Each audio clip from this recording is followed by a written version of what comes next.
everybody. Today is Monday. That means it's time for Family Movie Night. And this week we are starting my next year of Teen Movie Month. We have been doing this for, I think, the last 3 years. And this is a chance for me to get to cover some PG-13 films, some films for teens that maybe I might not cover in other Family Movie Night segments. It'll still not be any rated R movies, so don't worry about that. But today we are talking about a film that I hadn't seen for quite a while. And it's one of those ones I think maybe because of the title that it gets dismissed a little bit, but it is the Sisterhood of the Traveling Pants. And I really enjoyed this film on the rewatch. I thought it held up extremely well. It was a lot better than I remembered. I remembered enjoying it, but for some reason I remember it being a little bit more light and fluffy than it actually is when you watch the movie. And this movie is directed by Ken Kwapis, and it is co-written by Dahlia Ephron, who is the sister of Nora Ephron and co-wrote most of her movies. They worked on them together, co-produced, co-wrote, and I think you can really see that influence in the movie. Some quality writing going on with Dahlia at the helm, I think, based on the Anne Brashares novels. And this is a story about 4 friends and their summer, and they're connected by this pair of pants that somehow manages to fit all 4 of them in this pair of jeans. And they did a really great job with the casting of this movie. You have Amber Tamblyn, Alexis Bledel, America Ferrera, and Blake Lively. And they are all really, really good, and they do a good job with the acting. And I think the best is probably America Ferrera.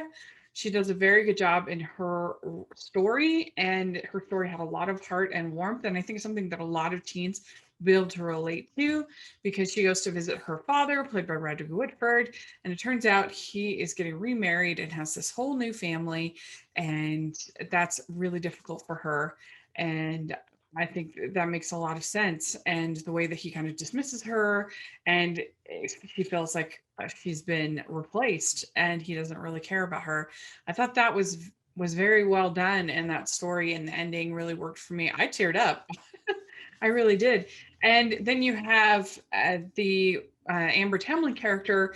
She is at home all summer. She doesn't get to travel like her friends, but she ends up meeting this little girl named Bailey as she's working at this place called Wallman's. And I'm not sure if this was supposed to be Walmart or Walgreens.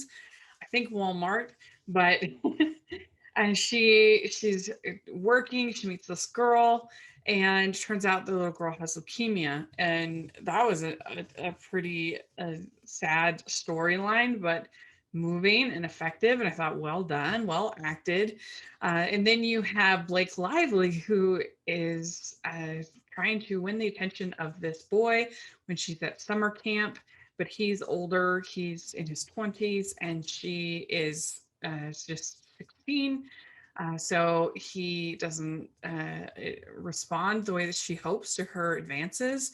Well, part of the reason why she's doing all this is because she's very depressed because her mother committed suicide. And so that's another very deep storyline going on here.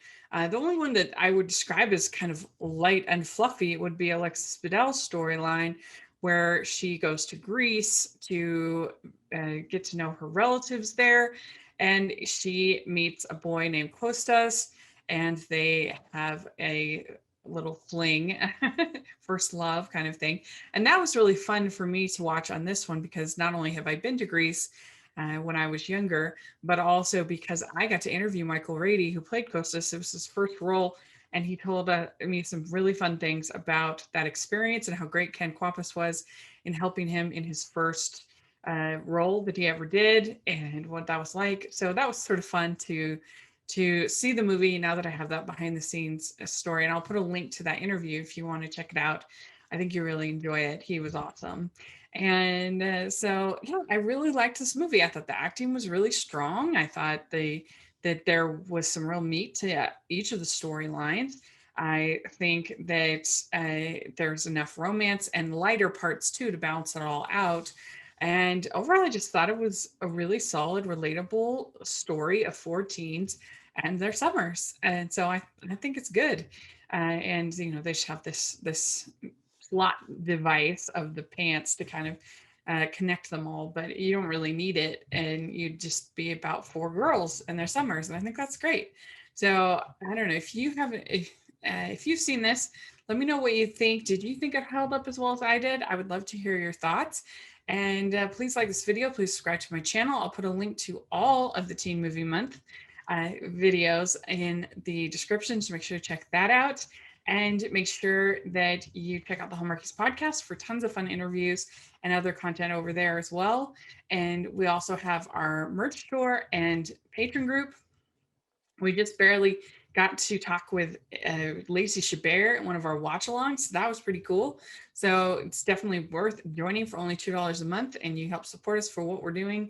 And thanks so much. Please, again, like this video. Please subscribe to the channel. And I hope you're doing great. I'll talk to y'all later. Bye, everyone.